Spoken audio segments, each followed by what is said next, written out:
over. You ready? Yeah, yeah. All right. And we're live. We are live. We are live. We are live. I hope everybody is definitely joining, coming on the broadcast from wherever you are. We about to get started. Today's gonna be an amazing episode of Money Talk Mondays. Once again, I want to say thank you for tuning in to Money Talk Mondays. As always, I am your host with the most, Jawaan Sween. And we are so happy to have you join us for this broadcast on this Monday from wherever you are. We definitely want you to tune in. We want you to watch. We want you to take notes because today's episode is going to be amazing. So we want you to like, we want you to comment, we want you to tag, and of course, we want you to share this broadcast and allow it to be a blessing to somebody else because I believe that this information you're going to hear today is going to be absolutely beneficial to your business, to your financial success, just to your life in general to help you improve financially so that you can grow your finances and build generational wealth for you and your family. So again, I encourage everybody to please like, comment, make sure you engage, make sure you tag, make sure you definitely share, and make sure you come ready to learn. Get a pen, get a notepad. Maybe you could use your phone, go to the notes section in your phone and go take some notes. But whatever you do, make sure you write it down because you don't want to miss these gems. These going to be some critical gems that all of us need to definitely write down. And I'm pretty sure you're going to be blessed. So I'm just going to give everybody 60 more seconds to come on in from wherever you are and just prepare your mind, prepare your heart to receive this information because this guest I'm going to bring on, she going to come with the heat. She going to come with the fire and she definitely has a lot of gems that she's going to drop. So definitely come on in. You got a few more seconds, and then we're going to get it on and popping, and I'm going to bring her on. But you definitely want to share. You definitely don't want to miss this broadcast. And even for those that will be watching it later on when I will rebroadcast, you want to make sure you are in a quiet space so that you can take notes with minimal distractions so that you can capture all the information that you need to know in order for you to become financially independent. All right? Come on, y'all got 20 more seconds, and we're going to bring our speaker and our guest on. All right, 20 more seconds. Make sure y'all share. Make sure y'all share. Make sure y'all comment. Make sure y'all ask questions. Make sure y'all are engaging. This is going to be a good episode. Y'all don't want to miss it. Y'all don't want to miss it. Again, you can watch us on the Facebook at the Go Judah Broadcasting Network. You can watch us on the Go Judah app. You can watch us on YouTube at Go Judah. You can watch us on Apple TV, Roku TV. You can watch us on so many platforms. So wherever you are and wherever you're watching from, we want to say thank you once again. And without further ado, we're going to bring on our guest and introduce her. So Key is a multifaceted entrepreneur. She's based out of Houston, Texas, who wears many hats but specializes in making dreams come true. As a seasoned realtor, she knows the ins and outs of the Houston real estate market. She's guiding clients through the complex journey of home buying and selling. With over seven years of experience in credit repair, Key has empowered countless individuals to take control of their financial future, helping them get approved for everything from funding and car loans to the ultimate dream, which is home ownership. She's passionate, she's dedicated, she's resourceful, and Key's unique blend of expertise it makes her the go-to person for anybody looking to elevate their life in a Lone Star State. So listen, without further ado, I want y'all to help me welcome to Money Talk Mondays, the queen herself, the realtor, the entrepreneur who wears many hats and does her thing in business, Miss Key. We appreciate you. Welcome to Money Talk Mondays. Thank you for having me here. I truly appreciate it. This is a lovely opportunity for me, so I'm happy to give any gems and any information to everyone who's watching. This is not the norm for me. I'm actually stepping out of my comfort zone, so Just happy to be here, and I want to see where this takes not only you, where it takes me. And I want to keep giving to the people. I want to keep on, educating the people because that's what we lack. We lack at a lot when it comes to educating people. So, thank you again. Absolutely, absolutely. And I want to say thank you again. We've been in communications. I know the first couple of times, we had a conflict of interest in our schedule. But listen, that's what happens as entrepreneurs, as business owners, and doing the things that we do. But I'm just blessed that you were able to, carve out some time within your schedule to actually be a guest on my show. So that definitely means a lot. And thank you so much for your patience as well. Listen, we here now. We here now. All the way from the H town. I'm in New York, so this is gonna be good. This is gonna be good. We got a lot of people everywhere tuning in. We got some delegates in Canada, so you international. On the broadcast, they're gonna be asking you questions, and they're gonna be definitely taking notes based upon the gems that you're about to drop. So I don't want to belabor the hour. I want to get right into today's episode of interview. So the first question I have for you, Key, is just tell the audience just who Key is, where you come from. Tell them who you are, and just let them know. Okay, so my name is Key.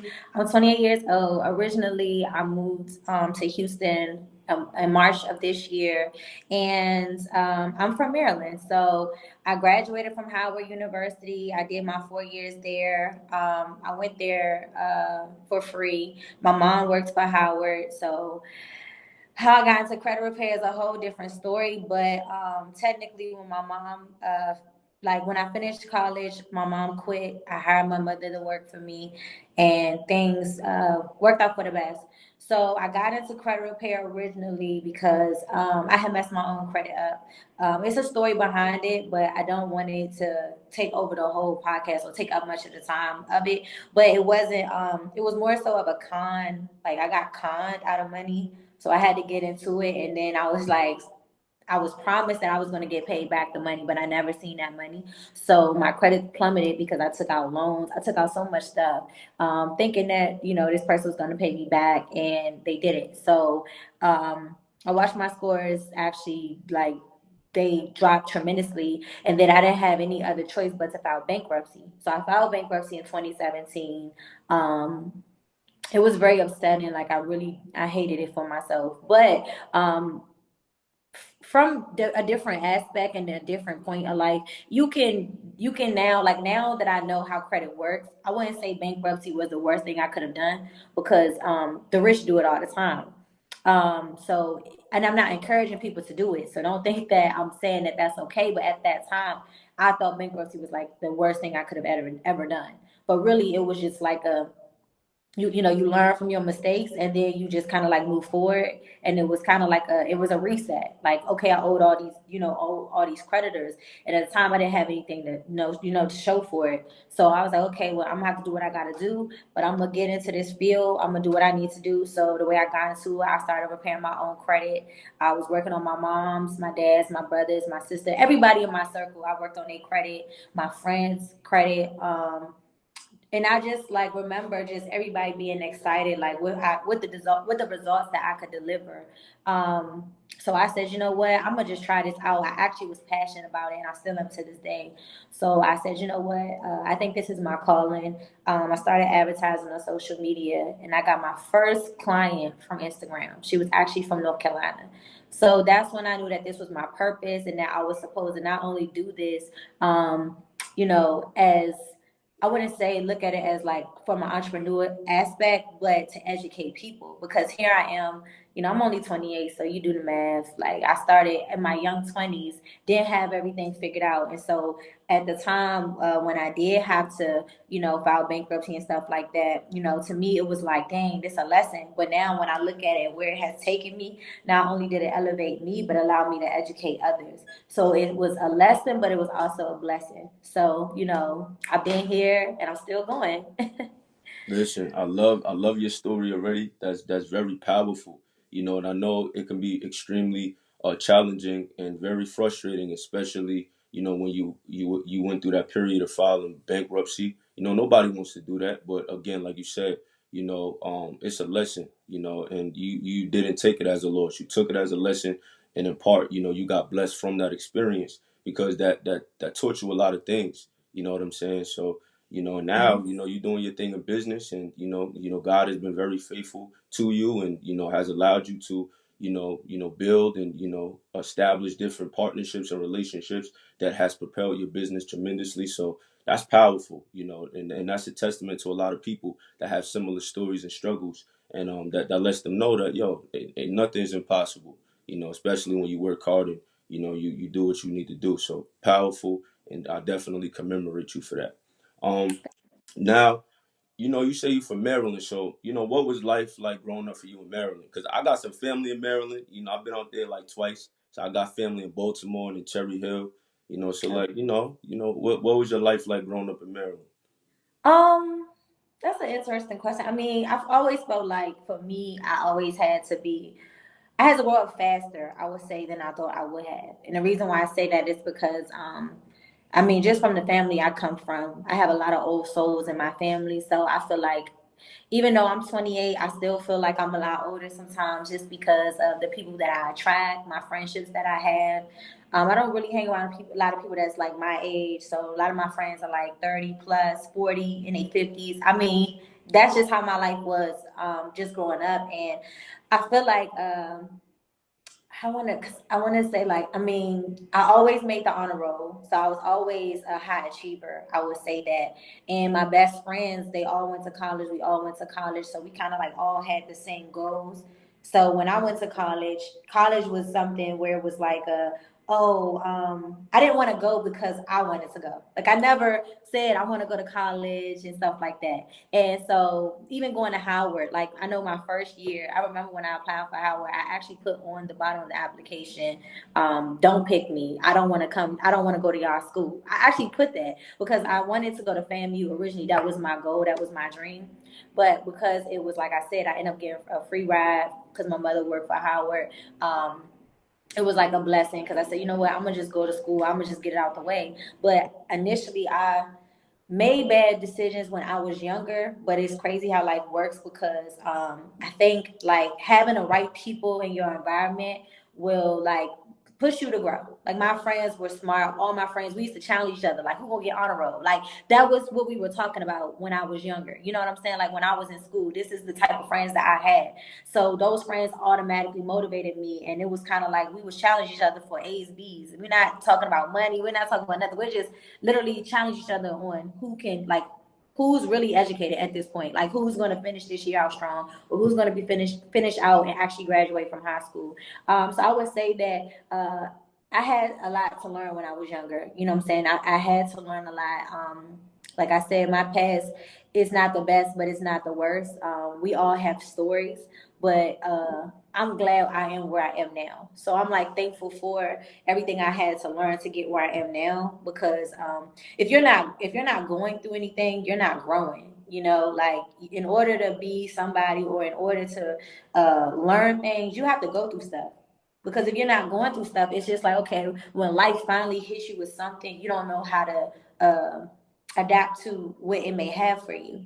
Yeah. So I've learned that within my life, like no matter how much we all try to be in control, excuse me, no matter how much we all try to be in control and stuff, it doesn't always work out the way we want it to. So you got to learn how to adapt, and that's why they say a lot of the times people be in survival mode because really life is about surviving. You know, you can't. There's no blueprint on how you're supposed to live life. So it's like you got to figure out the way that makes sense for you. And I posted this the other day. It's just like chess. Like you are in control of the center, but you got to just break it down to like your own pieces, your own characters, like how you want to move, and so you can be successful. So can life plan out at least 90% of the way you want it to. Indeed, indeed, I agree with you 1,000%. So now let's delve into the first topic of business. I know, based upon doing my due diligence about you, according to, your Instagram profile and the things you got going on, I saw and I came across, one of the things that you do is helping people, with business credit and also getting funding.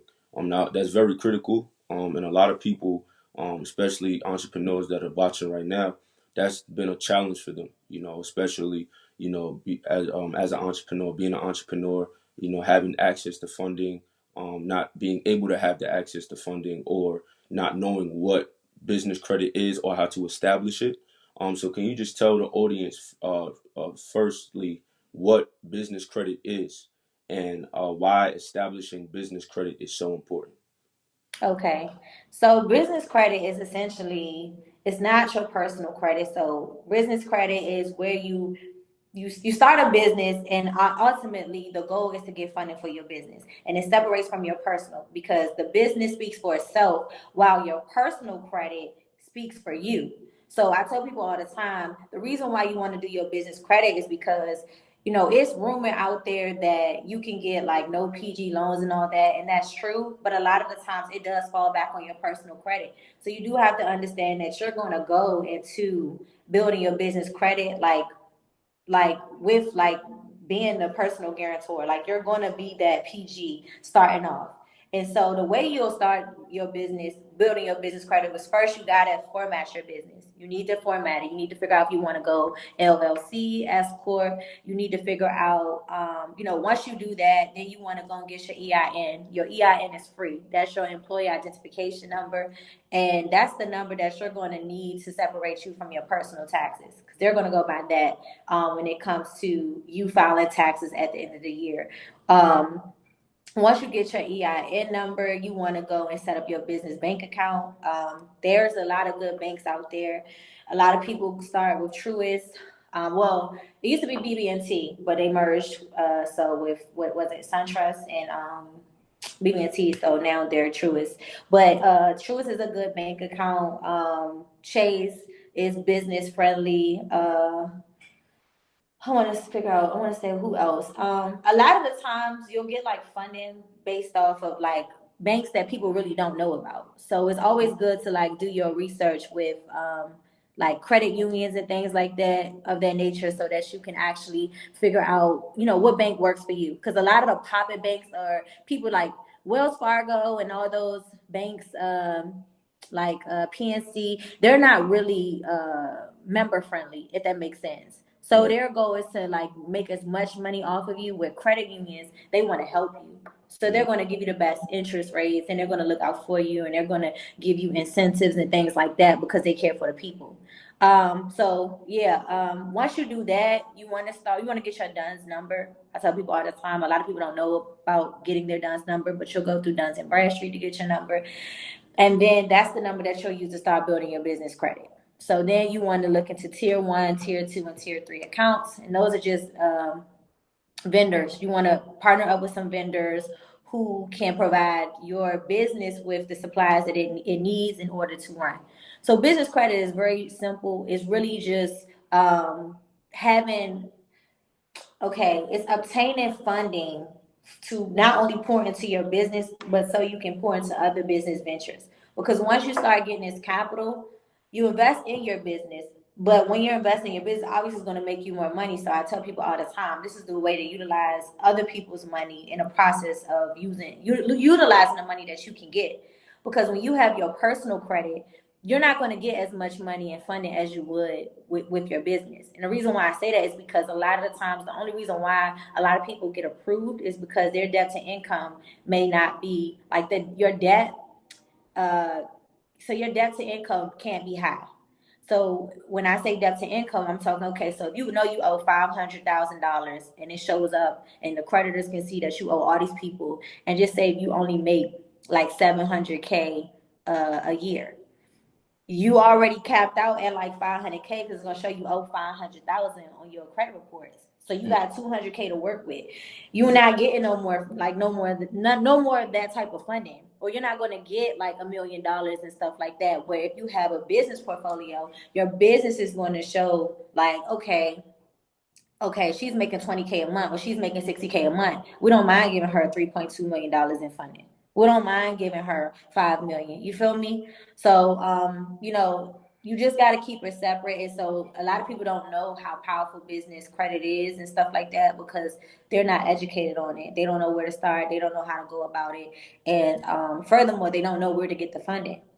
But there's a lot of like I said, a lot of the times when you do get funding, you're getting it from like companies that you've never even heard about. You're not going to go to traditional banks to get that type of funding. You're going to go to like a third party who has its own requirements, and that's what they strictly do. They lend. That's what they do. They lend money. Wow. So. Wow. Wow. Wow. Powerful. Powerful. Listen again. I hope y'all taking notes. She already going on the tangent about this business credit and all of that. So y'all want to make sure y'all taking these notes. Y'all don't want to let this information go over your head because this is absolutely essential. You kind of delved into my next question. I don't know if you read my question sheet, prior to this interview, but you kind of on the roll. I'm just going to kind of I'm gonna kind of reiterate it, or maybe you can elaborate and expound upon it. So I would say, what are the steps that a person should take in order to establish superb business credit? So, I mean, it's a matter of building up your portfolio. Like a lot of people want to skip the tier one, two, and the tier two accounts and go to tier three. Tier three is where it sets you up for funding. So your tier one is like like let's just say like your gas cars. They're like your regular traditional cars, like the stuff that's going to get you there. Yeah. Then your tier two accounts, your tier one accounts is really your gas cars, and like I said, they're your vendors with like um how do I put this? People who can supply your business. So just say like if you need pens, you need paper, toilet tissue, like just those companies who actually who like have something to offer you so you can at least set up like have your business or your office set up properly. Then you get into the store cards, the gas cards, and stuff like that. And then tier three is when you actually start applying for these actual credit cards that you can utilize, and you're like and you go and you apply for the actual loans. So you're getting loans, and pretty much, let's just shorten it up. Tier three is a step where it takes you to get like that max funding that you're looking for. But everybody tries to skip that because people, it's so much stuff on the internet that's going to tell you, oh, you don't need to do this, you don't need to do that. Well, here's how you get 500K just off this, and that's not true. Unless you have a good credit score, great. And when I say good, I'm talking like 700, 720. A lot of times 680 may be good, but it's not always the best. Most people who's going to lend you some heavy money with no type of business credit established is going to require at least a 700 credit score. Mm, So you can bypass that for sure, but just know you're going to be the PG. You're not going into you're not getting no loan, no crazy loan without being the PG. Just being honest. mm. Wow. Just Wow. being honest. Like you're not. Wow. Wow. Definitely a gem. Definitely a gem that the people needed to know. Wow. So Mhm. now, what steps? And again, I don't mean to sound redundant, but what steps can a person take to actually build capital for their business? And what type of lending or funding sources should they consider? That's a good question. I mean, when you first okay, so I'll tell people. I guess I'll just throw it out there. Like when you first start, you want to go with like Quill. You can apply with Quill. You can apply with CEO Creatives. You can apply for Granger, stuff like that. Those are the beginning ones. Then they have Credit Strong. Credit Strong has that. You can go through Brex, the Ramp Card. These are all ways you can get started in build business credit. Now, when it comes to funding, a lot of the times people get into applying for Amex. So I have a lot of business credit cards through Amex, but I actually use my I've been building my business for so long, so I was able to get more business credit cards than personal credit cards. And personal credit cards, I think I didn't like. I got approved for some, but I used to be married, so like my last name and first name kind of like messes up everything, and that's another thing I'm learning. If anybody has ever been married or anything like that, and I don't mean to get off topic, but if you ever been married and you have a different last name, you're better off going with what you've been applying for. So if you're known as John Doe and you become John James, I don't know. You want to keep it as John Doe because your approvals and stuff, it will confuse them and it starts looking like fraud.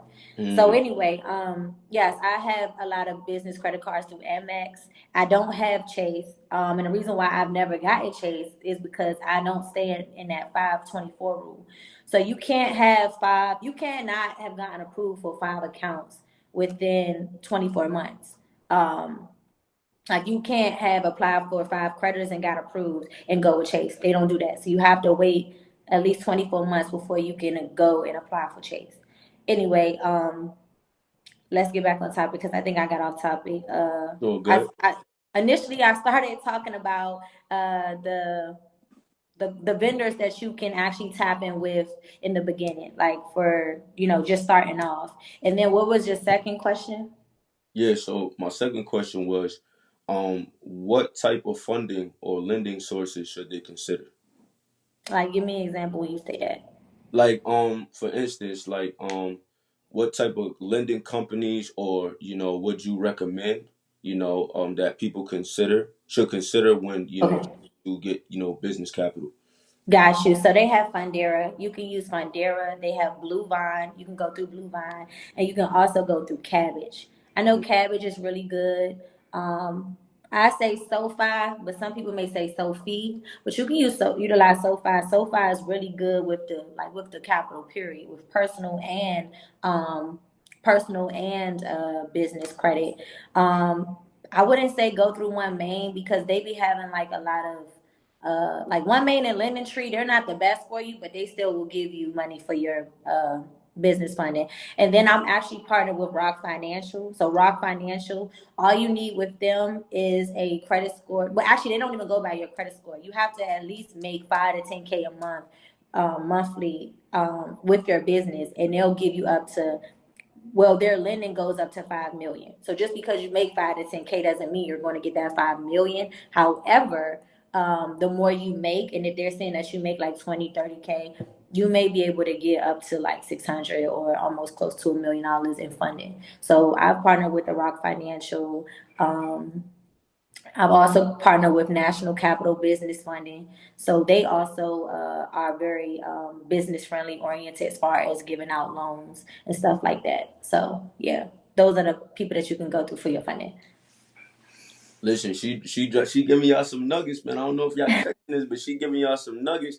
Listen, make sure y'all like once again. Make sure y'all comment. Make sure y'all engage. Y'all talk back to us, all right? Y'all talk back to us. Y'all already know how I get. Y'all already know the vibes. If I don't see your question, I'ma definitely hit my sister up, and she'll be able to answer your question. And she's gonna give you all her contact information after the broadcast, and you'll be able to freely just DM her and contact her for any other questions you may have concerning her business and everything that she can definitely assist you with. So definitely share this broadcast and allow it to be a blessing to somebody else, because again, she's giving y'all the blueprint right now. She's giving y'all the game. She broke down what business credit is, why it's important. She basically gave you the lending and funding sources. So listen, we good money right now. So we gonna keep it rolling. We gonna keep it rolling.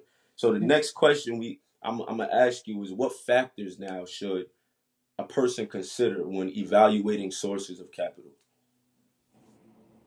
Okay. Say that one more time? Yeah, what factors should a person consider when evaluating sources of capital? So before, they want to basically get business capital from, a particular lending or funding source. What is something that they should be prepared? Like what should they have, or um what should they have, or what should they be aware of before they consider getting the funding from a business company? Well, really, it really just boils down to you having a strong profile. You need to have a strong profile, and you need to have your business needs to be set up in a way because your profile is your profile, but your business is your business. You're trying to obtain funding for your business. So when you're trying to obtain funding for your business, a lot of times the lenders are going to ask you, okay, what type of business do you have? And how much money does it make? That's what it all boils down to. So you're going to have to make sure your business is accumulating money, and that you're not in the negatives. Like a lot of times they may ask for 3 months bank statements. Sometimes they may even ask for 6 months bank statements, and you pretty much want to be like, listen, I got the credit score. If you all don't, if you all are not going to accept my business profile, or I got the business profile with the business income. So you want to have that. you want to, and when I say set up, when I would say that you want to have your profile set up, I mean, I'm talking about your, like I said, your EIN, your, the way you format your business, your DUNS number, your business bank account.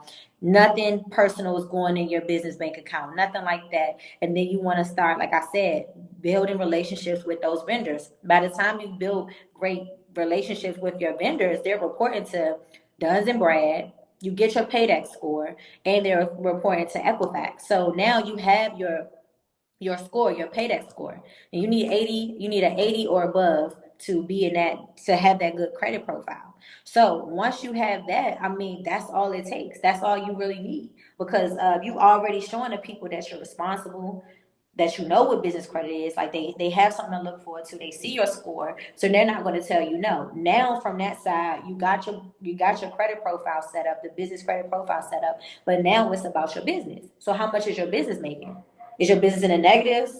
How often, like, is it in a positive? Does it stay in a positive? Is it 1 month where it's lower than others? Is it 1 month where your money is, like it has increased? Like all those things matter. So that's really just what it boils down. Just those two. Mm, wow.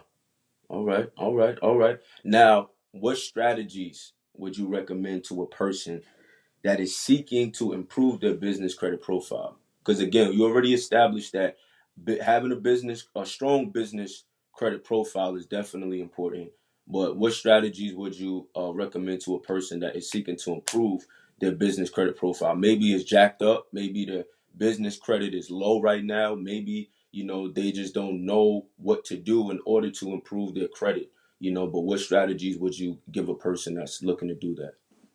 So you always want to make sure you're paying your stuff on time. Like that's one thing first and foremost. Anything, any loan, any credit card, anything you have, you just want to make sure you're paying on time, because that's what's going to reflect and report on the credit report, whether it's your personal or whether it's your business. Like I say, I strictly focus on credit, like just the personal side. I have tapped into the business credit, but my actual field is personal credit. And when it comes to personal credit, you really just have to clean up your report in order to look like responsible. A lot of people go and get their credit fixed, and they think that they no longer owe the debt, but you still always owe the debt. You're just cleaning up your reports like a report card. So your report card, you pretty much, in order to to show people why they should give you funding or why they should approve you for a loan or whatever it is that you're trying to get, they need to see that you're making at least your payments, like all your payments on time. Nobody wants to see late payments. Nobody wants to see collections, charged off accounts. None of those things will help you. So you want to make sure that you are ultimately just paying your stuff on time. If your credit is messed up, you want to repair it. You want to start disputing those negative items off your credit report. You want to if you don't have, if you know you owe the creditor and you don't have the money, it's okay to call them and set up a payment plan or set up a payment arrangement, but you want to get everything in writing. So you do want to be able to say, listen, I'm willing to pay X amount of dollars if you all will remove this from my credit report, stuff like that. So from that personal side, that's how you'll do it. But like your business credit, I tell people all the time, it's really hard to mess up business credit if you don't even know how to build it. So the game that I would give you for personal would be totally different than business, because people don't really know how to build their business credit. So a lot of the times it's really just about making sure you structure it properly. You can't really mess up until you start getting the funding. And like a lot of the times, like I say, people say, "Oh, we'll just get in your business name. It's not going to affect you." Again, if you are the PG, it will affect you. If you're not, no, it won't affect you, because there is no ties to you. That's just tied to your business name as opposed to your personal. So really, you got to focus on your personal sometimes to get where you got to go in the beginning. And then once you start doing that, you can separate the two. Now you're like, okay, I use my PG for these first couple of loans, but now you built your business credit, and on top of that you have a strong, not on top of that, your business is now speaking for itself. So you can start pulling back, or don't even do nothing, pull back and pay on the loans you had to come in and PG with, and now just start focusing on just being a no, having, like, being, not being the PG. So now you just focus on your business is just getting money for the business, and you don't like, you're not, your credit score, your personal side is not even on that side, or even brought up on that, you know, how do I put this? It's just like it's not a factor anymore. Like Mm, your personal is not a factor anymore. okay. All right. All right. It's not a fact. Okay. All right. So now let me ask you this question. And I'm pretty sure a lot of people want to know as well. If I or anybody that's watching wanted to become a client of Key, what benefits or advantages would they expect to receive from you as a mentor? Okay, good question. I should have read all your questions because I feel like I would have been able to answer them a lot better. But How I'm you gonna good? wing it. Well, for me, my whole goal is to get my client wherever they need to be. So if my client says I'm looking to start a business and I need you to help me format it. I'm going to give them the steps and tell them the steps they need to go and format it. If they came to me and asked me, "Hey, Key, I need you to fix my business, I mean my personal credit. I need you to fix my actual credit. I messed up. I hit rock bottom at some point in my life, and I need you to get me where I need to be." I'm going to tell them, okay, this is what you got to do. We're going to have to dispute these items. I'm going to ask them, are they looking to rebuild their credit? And when I say rebuild their credit, now I know exactly what creditors will approve you with bad credit so that you can actually start proving your worthiness again. That's kind of like how it goes. When certain stuff is not removed from my client's credit report, I'll let them know, like, okay, now it's time to negotiate with the creditors because, okay, we've cleaned up 75, 85% of your credit report. Are you willing to go the extra mile to get these items removed based off of, negotiating? And from that point, I'll just give them, like, keep giving them mental like advice, like these are the do's and these are the don'ts. Don't do this, don't do that. Same thing with setting up your business. Like, okay, if you wanted me to set up your business, I'll show you how to do that. A lot of times, there are other things that you got to start doing to actually get yourself professionally a professional. I call it a professional portfolio. So you want to have a good website. You want to have, they say, a professional phone number. I utilize my phone number, but those 1-800 numbers is cool. You want to get you a virtual address as well. A lot of times people will tell you get a virtual address or a PO box, but PO box are looked down upon, so you don't want to do that. You want to just get you a virtual address for a company who like allows your mail to go to them. You want to have a resident agent. So that's what I said. Like, it's so much you can go into detail with as far as business. But when you speak of business credit, this is all we're speaking about. But you gotta have with your business credit, you gotta be set up professionally as well too. You gotta be listed in a 411 directory.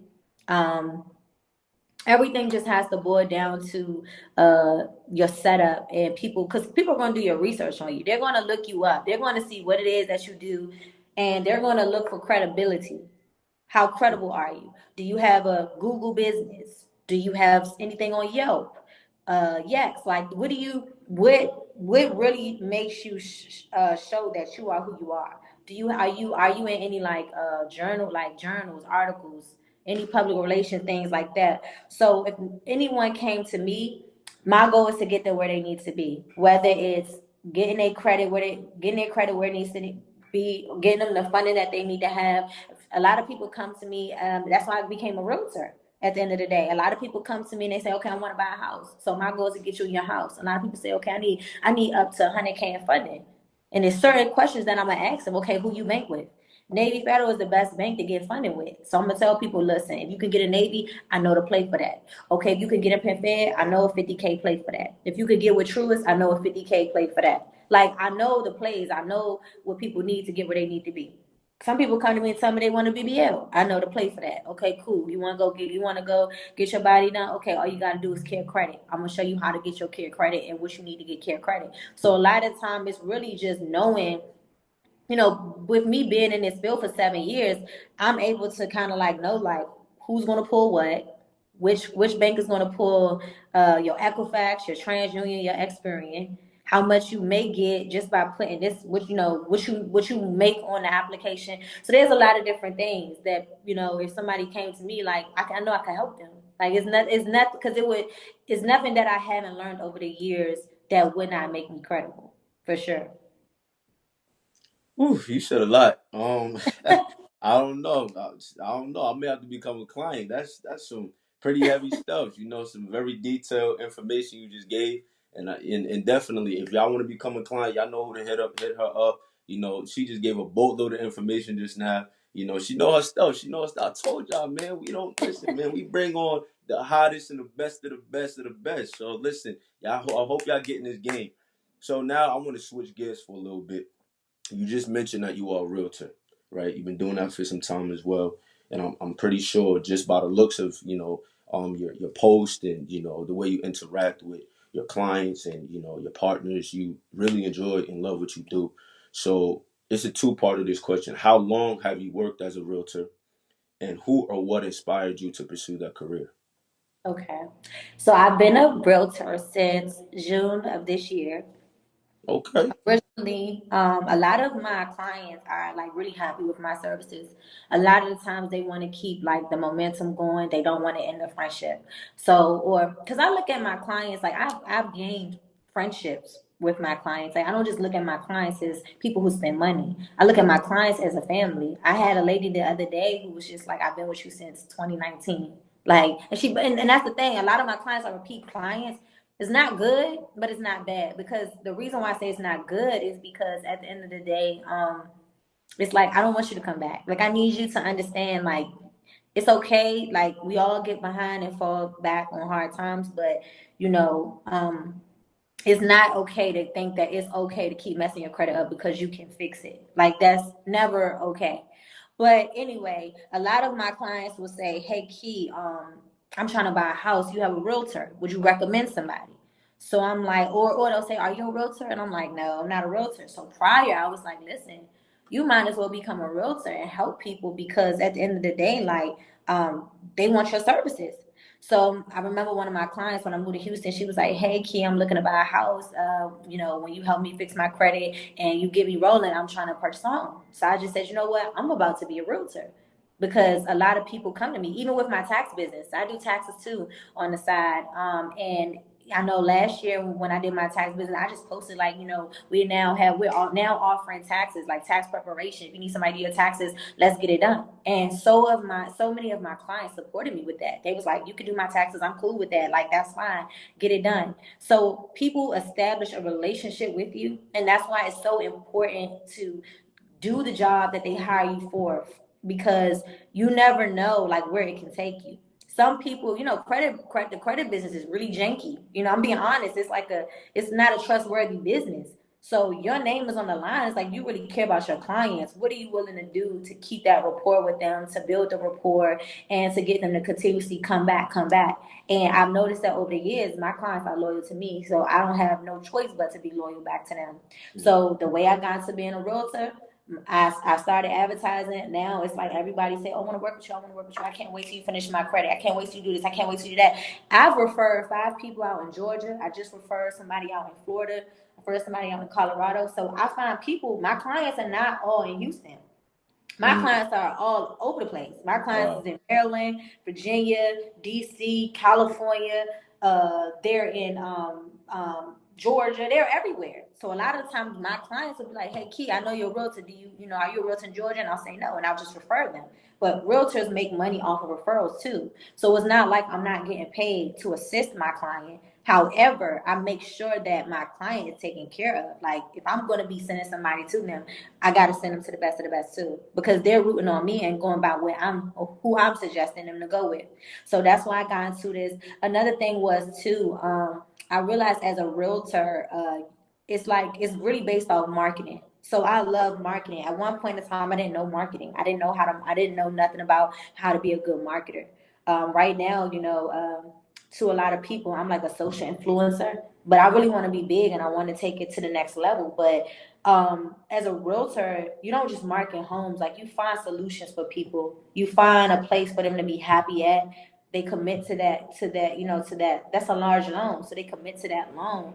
And during that time, they need to find a person who really has their best interest at heart. Because anybody could become a realtor for the fat checks and commission, but really, it's all about having your clients, their best interest at heart. So that's how I got into this, and ever since I've been doing it, I love it because I meet so many people, and I like to go to like the model homes and stuff like that. Just look around and just like I don't know, it's fun. You are your own business, as a put it like this. You are your own business, your own you are your own brand, I would say, for being a realtor. Like you don't get to say, like I could have said tell anybody I'm a realtor, but it's like, okay, it's only gonna go but so far. But tapping into this market is like you don't have no choice but to brand yourself. So you're gonna have to get on social media, wake up every day and either drive to them homes or educate your people. Because if not, nobody's gonna know you're a realtor. So anybody can say, oh, I'm a realtor, but okay, are you working with people? Are people connecting with you? Are you selling things? Are you in a process of selling things? Like, what are you doing? And a lot of people can't say that. Mm, indeed, indeed. Point taken. I definitely agree with you on that. Now, I know every state is different and every jurisdiction is different, but what was the process like for you to obtain your real estate license? Just for those people that may be listening or watching, just to give them an idea of what they need to do if they desire to also become a real estate agent or realtor. So the first thing I had to do was I had to sign up for the course. I actually did in-person classes because I was actually in process of becoming a realtor before I moved to Houston. I had just finished my courses back in Maryland. But once I moved to Houston, I was like, forget Maryland. Like, whatever. It is what it is. So you have to do 180 hours here. So that's like, I think they break it down like 30, let me see, 36. 6 courses, yeah, 30 hours, 6 courses. So I went in person because once I got here, I had applied to be a realtor and I did it virtually. But the way they have it here is they time you. So like you could finish the course, like have gone through all the material, but until that 1 hour or however long they think it's supposed to go, like you supposed to have sat there, goes out, you can't go to the next page. And I couldn't work like that because I'm like, okay, I could really be done this course faster, but it's taking me time. So I just went to Champions. Champions is a really good school. They recommend it here. I spent like $1,000 for the course, and I finished in 3 weeks. So you go to class. They're actually going to tell you like they're not going to tell you what would be on the test, but they tell you the important things that could be on the test. So it saved me a lot of time because the things what I noticed is that when I was on it virtually, I would just try to remember everything I could. Whereas you go to class, they're going to tell you like highlight this, don't forget this, remember that. So they Mm-hmm. really help you out. They really prepare you to get where you have to be. And that test is no joke. I mean, I failed the national exam the first time, and then I passed it the second time. I took it in like 2 days. I failed on a Friday, passed on a Sunday, and then but when I went and took the test the original time, like the first time, I passed the state exam, which most people say is very hard. So the national, you never have to take it again. Once you take the national, you no longer have to go and take it again. You only have to take the state test for where you're trying to become licensed at. So, say if I wanted to go and become a realtor in Florida, I would just take the state portion. I wouldn't have to do the national anymore. Mm-hmm. So overall, you just got to sign up. You pay your fees, and then you do your test. Once you take your test, they're gonna do fingerprints. After they do the fingerprints, because they're just gonna check to make sure you don't have a background or anything like that. After that, you're gonna go and apply for like your like where you're at. So I would be part of the Houston. What is it? Houston Realtors Association or something like that, or Houston something like that. It's hard. It's hard. I'm a part of it or whatever. And I had to pay those duties and fees to do that, and then you get access to the MLS system, which is the multiple listing service. You have to pay your fees for that too. So a lot of times I tell people if you're trying to get into this business, you definitely want to make sure you have access to the funds because starting up is going to cost you before you even see your first deal. You're probably going to be ditching out a lot of money just to say you're a realtor or to become a realtor. It costs a lot of money. That's not what a lot of people don't tell you that. They don't tell you that it's a full-time business. So people who come in here part-time, if they're making it, that's great, but this business doesn't require you to just be like part-time. You really have to show up for yourself. You got to talk about who you are and what you can bring to the table, and you got to put the footwork in because it's all about marketing. Like this really made me tap into social media content, me being a realtor. Before then I was winging it, but this is what does it for you. So yes, they don't tell you that. So you got to come in here with a plan. Like as a realtor, yeah, you got to talk with that mindset. Okay, when I become a realtor and I know I'm going to be a realtor, what am I willing to do to get my first sale? How am I going to show up? Because all that HGTV or whatever they call it, whatever, all of that stuff is not real. All that Mm. Netflix, all that, just $1 million listing and all of that. yeah, it's just not real. It's not realistic. It's not. I mean, unless like you have a crazy following on social media Hmm. and like they fuck with you, nah, you're not. Nobody's gonna just go out here and make a major purchase with somebody they really can't trust. And I'm not saying you have to have sold anything because you don't. Every realtor started off not selling anything, and then they started selling something. But there was some type of trust somewhere with someone to make that sale go through. Mm. Wow. Wow. Definitely. Definitely a lot of info that, I didn't even know because you mentioned the national exam and the state exam. I only know about the state exam. Um, but what is the national exam entail? Like, does that give you access to do business in other jurisdictions outside of Houston? So the national exam is just an overall, it's like an overall portion of the exam that goes into detail, like what is I want to say what is like, let me explain it. Because it's not federal laws, because state law, but Mm. it's like overall, like what's carried, what is the rules and regulations traditionally, like nationally throughout the 50 states. Like that's just for everybody. So state laws are different because a state has laws they originally have to follow for the national part, but the state part is only for that state, if that makes sense. Yeah, Do you follow what I'm saying? definitely.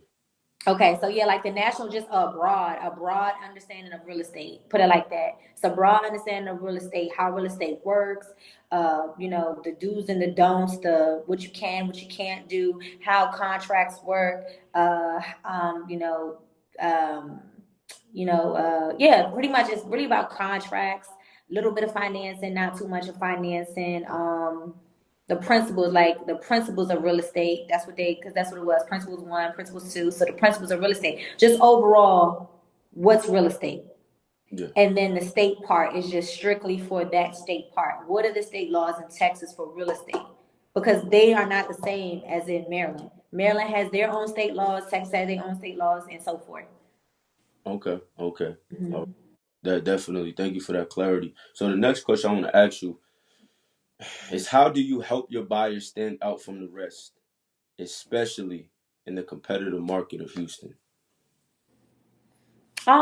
That's a good question. I mean, you gotta figure out who you ideally want to work with. So if I wanted to work with first time home buyers, then I'll say, okay, I want to work with first time home buyers. But you have to have something that will make them want to flock to you. So, for example, I have a preferred lender that I work with, and his FHA program is a grant program. So you don't come out of pocket with anything. So that's what would make me get my buyer would be the incentive that I have for them.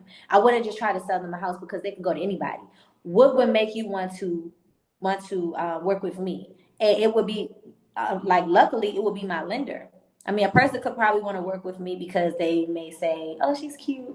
No, I'm just playing, but no, they would want to work with me just because I mean, they see me a lot. I am on social media heavy with the content. So yeah, they may see that, but there's a lot of other people doing that. So now, okay, what can I offer you? Okay, so we have a 3.5 FHA grant program that we offer, or that my lender offers to people who are looking to purchase their house.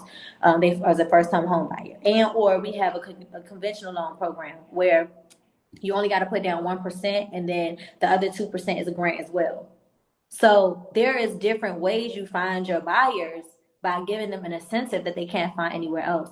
Especially right now with interest rates being high, I'm telling all my buyers, I say, let's go new construction. And they'll say, well, why do you say new construction? Because why would you want to pay almost 7 to 8% when these new constructions are starting off at, for the first year, they may have an offer like 3.99 for the first year, 4.99 for the second year, and 5.99 for the third year. That's good right there. That saves you almost, if you start off at three, that saves you 5 points, like five, what I'm saying, Yeah, 5%. So definitely. it's like, why would you not want to go new construction? I was doing an open house not too long ago. I actually got into it with a listing agent. Because she had this way of how she go about doing her open houses. Mind you, the house was on the market for like 200 and something days.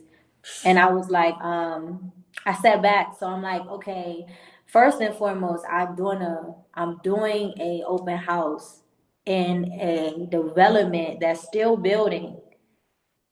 The house is new to the people who are trying to sell it, but it's not new to the builders or the people who are actively looking to purchase a home. So anyway, long story short, she didn't like how I did her open house. She was like, you didn't put out 30 signs because it's really, really big. It was a really big community. And I was like, so I said, ma'am, so you said, every weekend you have a open house here? And I said, and you said, and everything you're telling me you do in the past? She was like, yes, everything. I said, ma'am, this has nothing to do with my signs. The house is not selling because nobody's probably willing to pay $700,000 for this house when they can go and build a brand new one for the same amount with a better interest rate. This ain't got nothing to do with me. So it's like, you gotta understand, it was like, for her to have been in business for years longer than me, it's like, come on now, there's a disconnect here. Like, you're getting on me about how this open house is supposed to sell, and furthermore, you want me to put out all these signs, but realistically, this ain't have nothing to do with that. This got everything to do with the market. So you got to know your market. So if you're marketing a new construction in a development that's still building new construction, chances are that house is going to sell, but it's not going to sell as fast if the builder has a better incentive. Yeah. It doesn't make sense. Definitely. Absolutely. I agree with you. I definitely agree with you. So now you mentioned the word market. So that ties into my next question. So what is your marketing plan or strategy for your real estate business?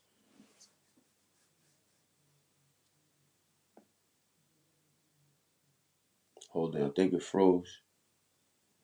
Hold on. Oh,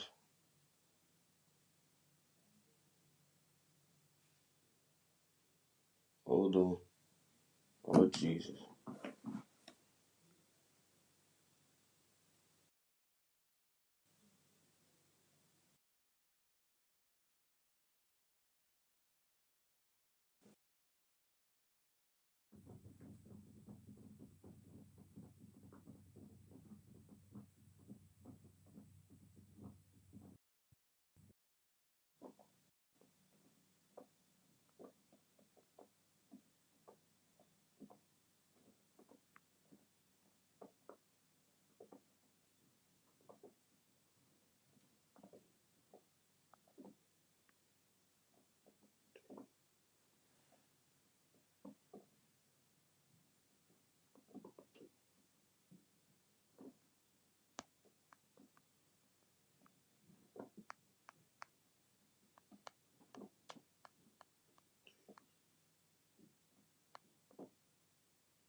Jesus.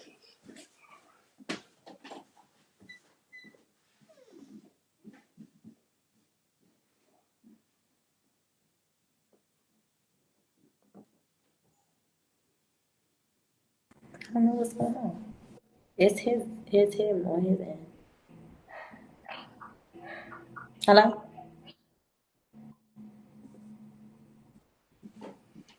Your network is I don't know if it's mine or yours, but you're frozen on my end. We hope you've been blessed by today's broadcast. For prayers and counseling, call us now on 1-855-GO-JUDAH-209. Follow on Facebook at Go Judah. Instagram at Preaching Prophet. Go Judah Empowerment Ministries Incorporated, evangelizing the world for Christ, empowering the body of Christ. The gospel of Jesus Christ is reaching millions all around the world weekly because of your generous support. So give today using Cash App at $GoJudah and PayPal at Empowerment at gojudah.com or erobinson at gojudah.com using Zelle. Visit www.gojudah.com for more details. Go Judah Empowerment Ministries Incorporated, evangelizing the world for Christ, empowering the body of Christ.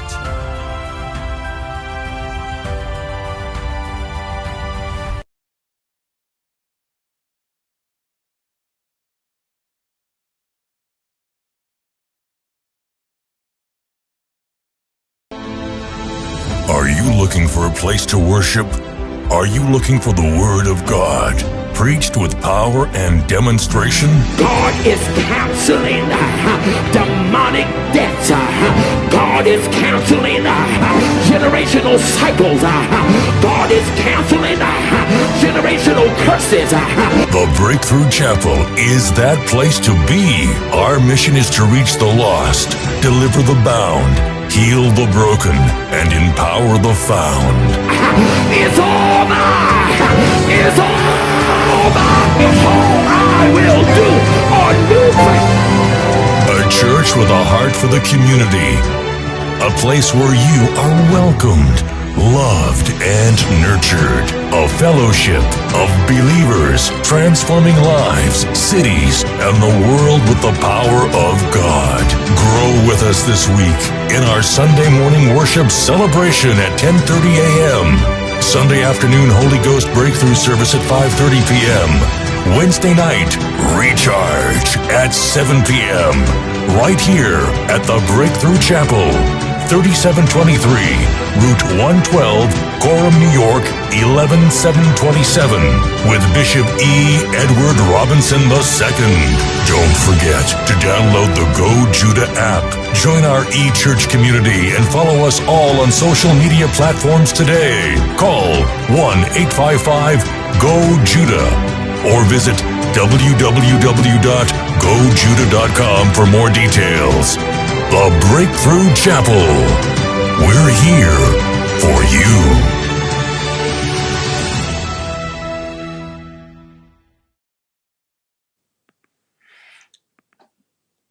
All right, and we're back. We had to go to a quick commercial break. You know, listen, things happen, y'all. Thank y'all for joining once again. Y'all come back in. Listen. We back. We had to go to commercial. Had some issues, some technical difficulties, but listen, that happens, man. But we are back, and we gonna keep it going. We're gonna keep it going. We ain't gonna let the enemy stop our flow. This conversation was going well. She was dropping gems. She was giving the people game. So listen, that's his job. He want to mess us up. He want to throw us off track, man. We ain't gonna let him sweat us. So, anyways, we're gonna get back. We're gonna get back into it. We at the tail end of the interview anyway, and then we just gonna continue to do what we need to do. And I'm gonna ask you a couple more questions. And if you have any more questions after the interview, you can definitely hit her up as well. So let's get back into it. So you would definitely explaining your marketing planning, your strategy for your real estate business. So if you want to continue to expand or expound upon everything that you said prior to us going to commercial, you can kind of just recapitulate or reiterate it and just tell the people once again, in a brief summary, because I don't want you to have to answer all over again if you don't want to, but just tell the people what your marketing plan is or strategy for your real estate business. So my marketing plan is just to show up every day, post 4 to 5 times a day, get my clients to see who I am. It's been statistically proven that people want to see you at least 3 times to know who you are. They want to at least see you 7 times to know what you offer, and they may have to see you 27 times before they make a purchase. So at the end of the day, you just got to keep showing up and showing out. And while you're doing it, you got to educate people. You got to let them know, like, hey, this is how I can help you. Okay. And you hear a lot of times it's about hearing people's pain points. And that's not really a bad thing. Because if you're listening to somebody's pain points, you kind of like understand how to help them. Indeed. You Absolutely. froze again. Can you hear me? Are you there? Let's Can you hear me? see. Trying to see. Are you there? On my end, my screen is not frozen. I think you're frozen. I'm good now. You're good No, now? because it's not Oh, showing that I'm frozen. yeah, my screen. Hold on one second. Can you hear me? Yeah, I can hear you, and I can All see right. myself moving. I just can't see myself moving on your screen that you We back. We have back. I see you now. to Thank back. you, Lord. Thank Okay. you, God. God is faithful. um, so let me ask you the next question. Unless you wanted to keep on going with the No, question. that's fine. We can move forward. Perfect. So the next question, I wanted to ask you, and we're at the tail end. What qualities, and you kind of alluded to it early on. What qualities and certifications set you apart from other agents in your niche or your market? That's good. I actually don't have any certification as far as like being a credit repair consultant. I mean, I went to a lot of classes. I paid for a lot of mentorship. I paid for a lot of courses, but it's not necessarily like you don't need it. You don't need credit repair like because you can do it yourself. This is why, and this is not trying to get off topic, but this is why when you're a credit business, it's so hard for you to get like to find ways to collect payments from people is like hard to do. So like the other day, my Cash App got shut down for the second time. It was because Cash App said it goes against their guidelines. So what the problem is though, a lot of people don't want to do business with credit repair businesses because there is no guarantee. What can I guarantee you? I cannot tell you legally I'm going to get your score up 100 points. I can't tell you this is going to be removed tomorrow. All I can tell you is that my goal is to help you get where you need to be, and you kind of like got to go out of like go in the realm of it. So if I charge you 1,500 to fix your credit, that's just a gamble. 1,500, you're gonna have to take a risk. You get what I'm saying? Yes. So a lot of the times, people like you don't have to get certified in this because this is stuff that you can take the time to learn and do yourself. I'm a prime example of it. I went from 400 credit score bankruptcy to an 800 credit score. I've Mm, accumulated and bought so many things, whether it was materials or what. I've gotten it. I've had to me being humble, me being honest and vulnerable. I had to utilize my credit cards in 2023 more than I ever had to do because I don't like owing people. But in a way that's good because everybody is not in that situation where they have backup funds. So some people are not able to even use other people's money right now. They're trying to figure out ways to get money. How can I make money? I'm struggling. I need help. I need help. Where me, it's like I had to be like, listen, if you gotta spend your credit cards for a little bit to kind of like survive and or invest in your business or to keep things going, you're gonna have to do what you gotta do because the money's coming. It's gonna come back. That's the whole point of knowing like how to hustle and how to really pursue whatever it is you're trying to go after. It's gonna be times where you may have to just be like, okay, I gotta bite the bullet. I gotta do something different. I don't like owing people. That's a known fact. Like right. I've been debt free for a while. So to kind of had 2020.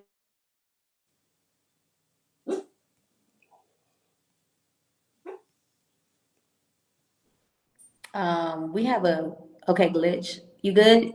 Yeah, yeah, I'm good on Okay. my keep glitching. I think Instead of thinking of it as something bad, I had to just tell myself like, listen, other people don't even have the option to use a credit card, and this is a true fact. One of my friends the other day, and this is just me not pouring business out because nobody knows, but it was like she was telling me like, I may have to go back home and move back home, and I was like, well, why? Why would you want to do that? And she was just telling me like I don't have like I'm behind on my rent, you know what I'm saying? And she like, I wish I had a credit card. I don't have no credit card. So at that moment I started thinking like, I'm glad I do have, this situation because it's so hard when you don't have access to certain things. Even when I messed up my credit, when I knew, okay, you had almost $85,000 in credit card of other people's money that you could utilize, and then you file bankruptcy now, you don't even have a credit card with $500 on it.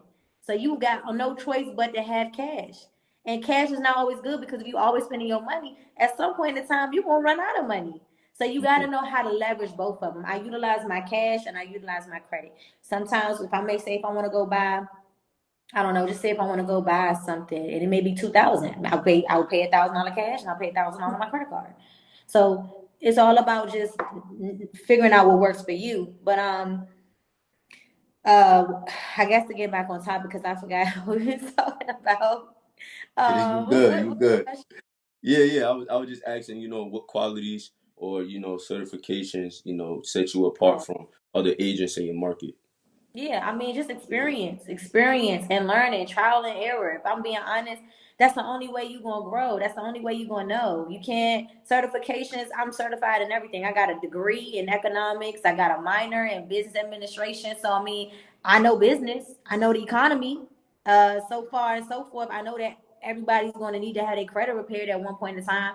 That means that if people are always going to need to keep pulling their credit, a credit repair business is a business that's lucrative. It's a business that you can be in and gain from, but you got to be loyal to your customer because you can. A lot of people can jump into this field, say fix credit. They don't know shit. They don't even know how to deliver the results. So now it's a bad business venture on your behalf because everybody eventually gets exposed. So I'm very credible by the the things that I've had to experience, and just like I have over 2,000 clients. I probably sign over 2,500 clients a year. Wow. So that's what speaks for me. I mean, I don't know how much everybody else is doing and how much clients they have and things like that, but that's what I'm working with. I have a high volume of clients, and they all come from social media. They're not word of mouth. They're not always referrals. I mean, I'll say maybe I want to say a good maybe 5 to 10% of my business comes from referrals, and the rest is just straight social media. So mind you, these are people who are investing in me already. They never seen me a day in my life. All they know is I get on live. They don't know nothing about me. Never sat down, had a conversation with me, and they're paying for my services. So that's the credibility right there. That's what Indeed. separates me because at the end of the day, if you go look my name up, you're gonna see that I've been, I've been, um, I've been, what is it? It's not. I wasn't gonna say I'm beneficial, but I was about to say that. But no, no. Like I'm very credible. I've been like interviewed. I have other podcasts. Um, I've been featured on Yahoo Finance. I've been featured on like so many different websites. And if you Google my business, you're going to see like I got 4.9 stars, and I've been in business since 2017. That's the proof. The proof is the credibility. So that's what makes me different because you can't everybody you can't Google and hear good things about them or see good things about them. You just gonna have to like, okay, let me see what this person hitting on. So Yeah. That's what's up. Listen, you better go ahead and brag about yourself and do what you do and tell people that you credible. That's what's up.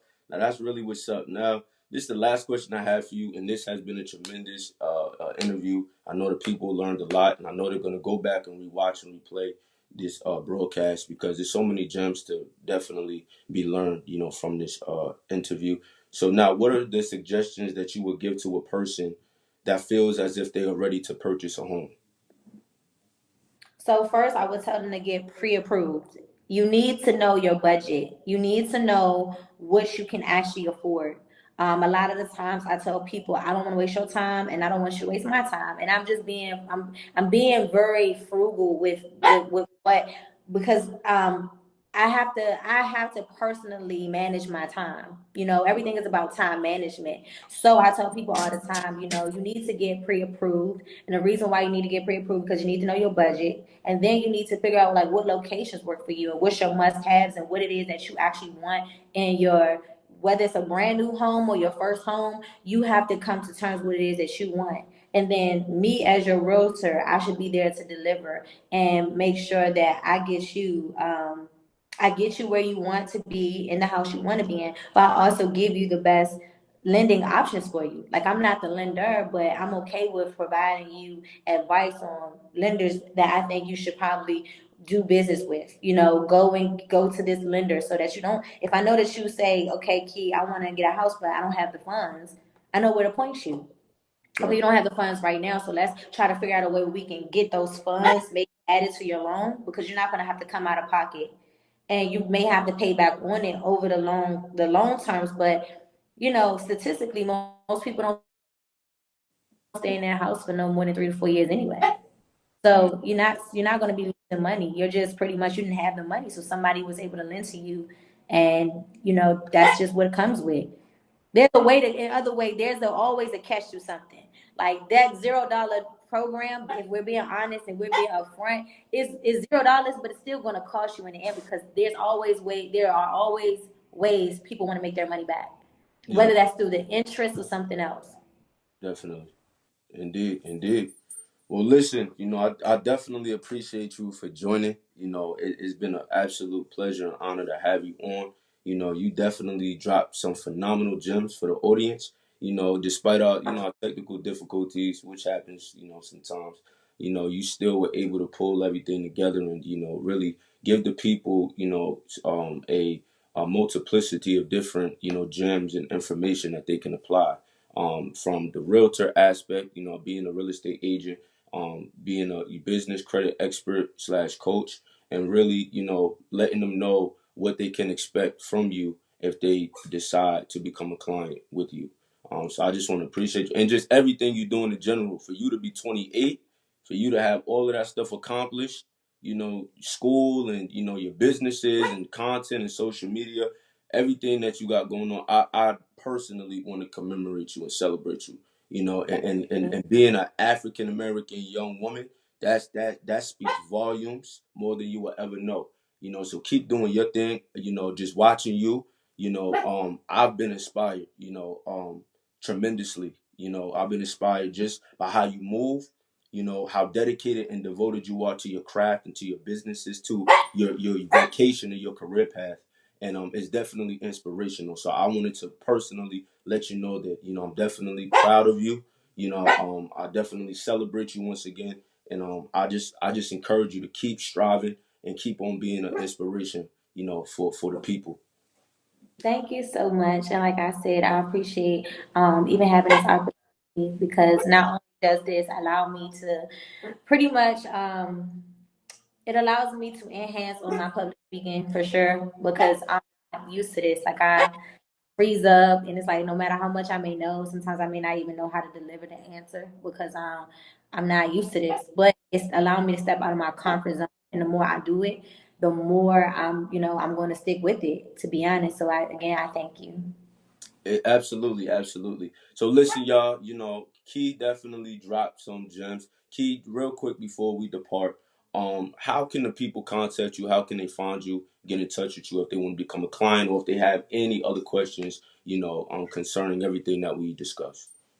So my Instagram name is at Keys to Success. It's under my name here that you have on the bottom under my video under my picture.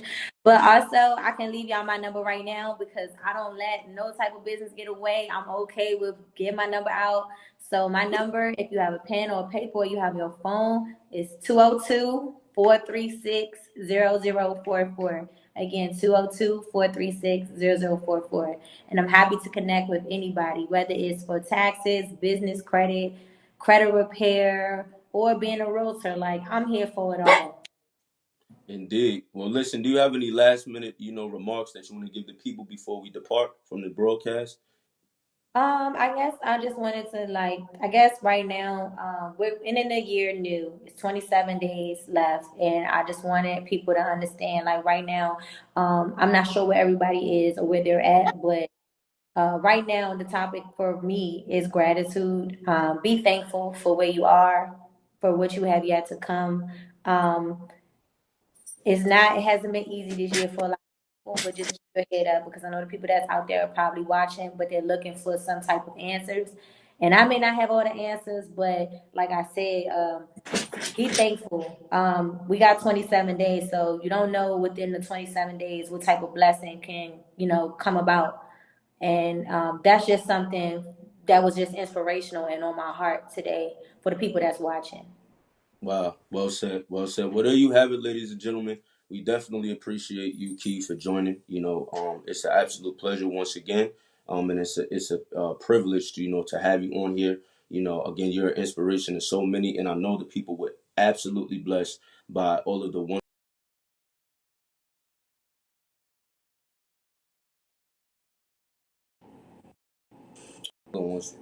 Yeah.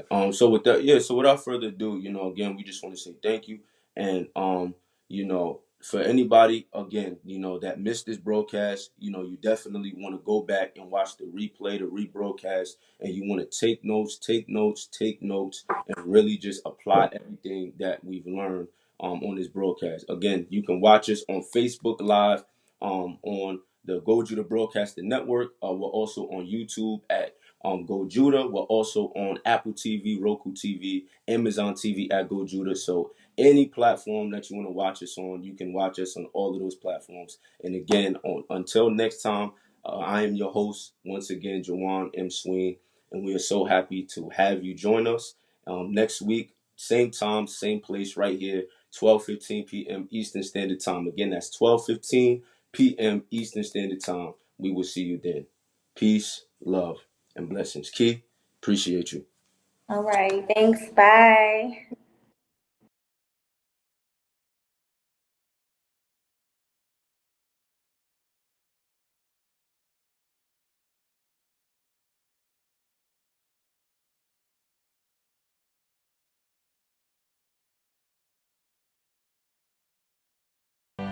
The gospel of Jesus Christ is reaching millions all around the world weekly because of your generous support. So give today using Cash App at $GoJudah and PayPal at empowerment at gojudah.com or eRobinson at gojudah.com using Zelle. Visit www.gojudah.com for more details. Go Judah Empowerment Ministries Incorporated, evangelizing the world for Christ, empowering the